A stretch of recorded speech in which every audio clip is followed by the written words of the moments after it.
the supply side is so vast and so big, you can never get enough of the supply to all agree to simultaneously strike. Only regulation is the way to actually truly affect some kind of external change upon the tech monopolies.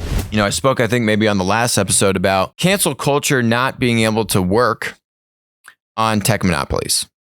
Why can't cancel culture work on tech monopolies? Because they are monopolies, which means that they are immune to like a strike, right? So let's say you're a labor union and you're going to strike, right? All the workers aren't going to go to the company factory anymore, or they're not going to go work at the Walmart store anymore, right? You get all the workers to say, we're not going to go into work today. And now you bring that company to the negotiating table. When you want to strike on these tech monopolies, not platforms that are still scaling, but a platform that has reached monopoly status, right? Facebook, Amazon, Microsoft, Google, Apple, and a few others now. It doesn't work because, for example, the supply side is so vast and so big, you can never get enough of the supply to all agree to simultaneously strike, right? You can't get all the Amazon sellers to say, yeah, we all hate you, Amazon. You need to lower your fees. We're not going to sell on Amazon anymore. Because no, you're never going to get everyone to do that, right? Some people might say, yeah, I'll do it. And then they keep selling and then they make a lot more money because all their competition, the other third-party sellers, stopped using Amazon, right? You're not going to get all the Uber drivers to stop driving on Uber. You might be able to try, and actually there have been a lot of attempts at this because Uber's network is hyper-localized, right? You could try and go after a population of drivers in a certain city or region, right? Even those attempts have not been successful. You can never capture enough demand that's going to strike or enough supply that's going to strike to prove your point, because it's a monopoly. That's the whole point. It has monopolistic power, which means that cancel culture will also not work on the tech monopolies, right? In the sense that you're not going to get Facebook to bend the knee because you have these advertisers saying that we're not going to advertise. So now Patagonia, North Face, and REI have all said, I don't know, it's opaque in terms of exactly what they're saying they're not going to do. This article says some of them are not going to advertise for the month of July. It seems a little short-lived, right? Like, you're going to strike.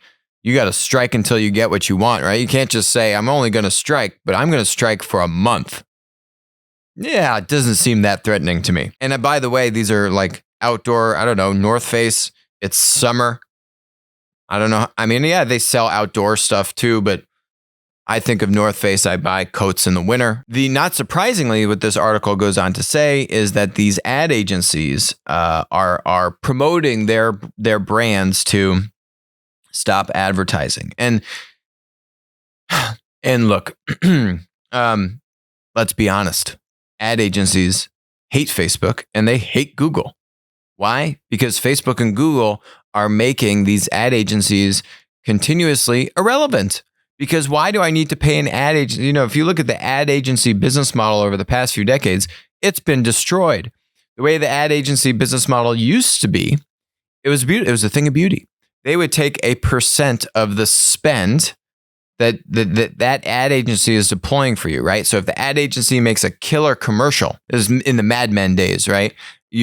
All these ad agencies, they have all these really great creative ideas. They pitch the brand on it, and then the commercial does well. And then the brand says, oh, this commercial did really well. I want to dump another $200 million into this campaign. $200 million campaign, ad agency gets $20 million. They're not doing $20 million worth of work. I can tell you that much. Beautiful business model. It's kind of like a take rate, like a platform take rate, right? You take a % of the throughput. Beautiful.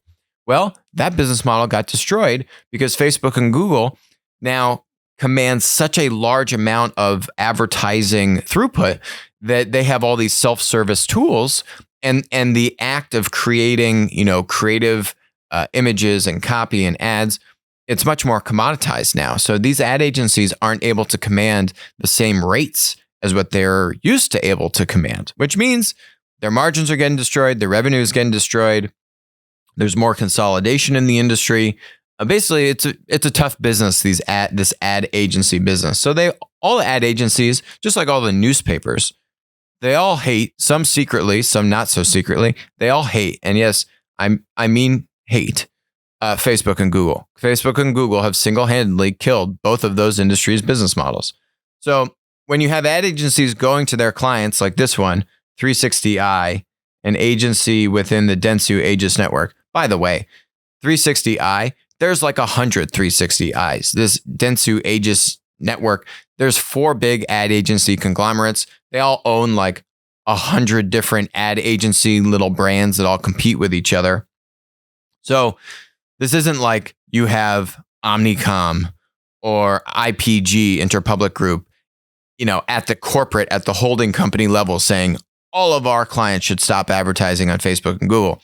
See, deep down, I guarantee you all those executives wish they could say that and wish they could lead a revolt against Facebook and Google, but they can't. So you have, kind of a subset of a subset, this small agency, I don't know, relatively small agency here relative to the rest of the industry saying, hey, clients, you should reconsider advertising on Facebook. There's a conflict here, given the dynamics I'm talking about, where these ad agencies would love to kind of poke the beast that is Facebook and try and hurt them. Problem is, you're never going to get enough advertisers to say, yeah, I'm going to shut off Facebook, right? Or I'm going to go and shut off my Google ads. Google, we spoke about, taking advantage of websites last week as well. So unfortunately, again, we're back at the same crossroads, which is, what can you do to influence these tech monopolies' decisions, if you believe that they are wrong or, overstepping boundaries? And you have both sides of the political spectrum wrestling with this same question. And the answer is, only regulation is the way to actually truly affect some kind of external change upon the tech monopolies. Now, how do you get the regulation in, and what should the regulation be? We've spoken about that on the show a bunch. But the point is, this kind of stuff, these like mini strikes, they're not going to move the needle. Is this going to make an impact on Facebook's earnings? No, not at all. There'll be a bunch of other advertisers that can step in here and fill the void. It just doesn't work against the tech monopolies. Hi, this is Alex from Winner Take All. Thanks for joining us. Hope you enjoyed the content. Feel free to leave a comment, ask us questions, and definitely make sure to join us on our next live stream.